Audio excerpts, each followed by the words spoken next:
As you all line up to see Blade Runner 2049, the sequel to the enormously influential Blade Runner, this week, remember the first film was based on an atmospheric story Do Androids Dream of Electric Sheep by Philip K. Dick. So we started thinking what other science fiction novels need a big screen adaptation. Caves of Steel. Some might protest that I should put Asimov's Foundation novels on the list, given their much broader scope and deeper ideas.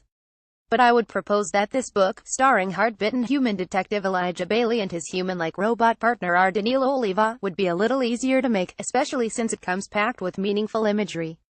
Credit Amazon. The first book takes place on an overpopulated Earth 3 millennia into the future, roughly, that has condensed into contained cities.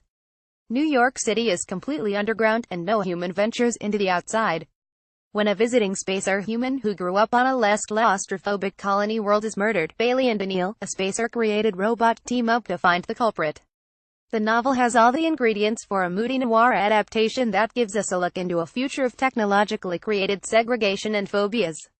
Brave new world for such an influential dystopian novel with such vivid imagery and broad ideas. It's incredible to me that this Aldous Huxley novel has never had a thoughtful, big-screen film treatment.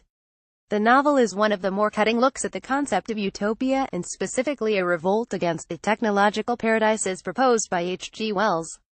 Credit Amazon. In Huxley's world, scientific and corporate tyranny has created a state where humans are born in hatcheries, sorted into castes of alpha, beta, etc., and the lower castes are mostly clones engineered to mindlessly serve the higher castes. The book takes a particular dim view of the future of automation, to the point where it renames the annual label from Anno Domini 80 to After Ford AF, referring to Model T and assembly line innovator Henry Ford.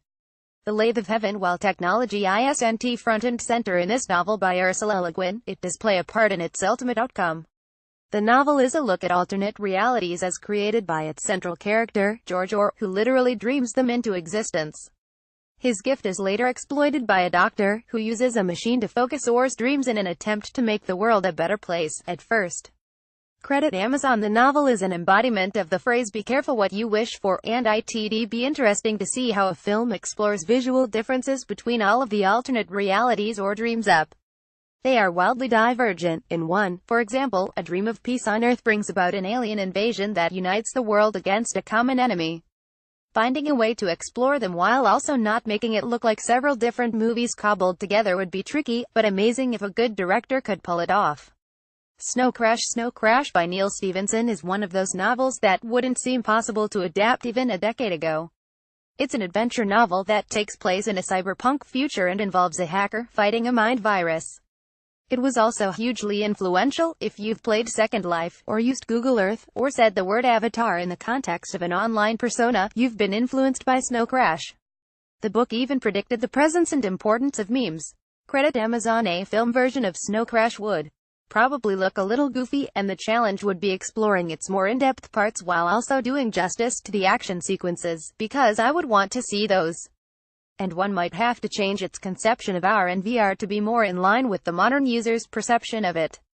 But it'd be a particular fun movie where the others on this list might have to be more thoughtful. The Moon is a Harsh Mistress, one of the original novels to feature a supercomputer as a character. Robert Heinlein's novel is awash in political commentary and is generally a more down-to-earth, ironically, given the setting vision of a technological future. The Moon has become a penal colony for Earth's malcontents and criminals, who have developed their own society over the years.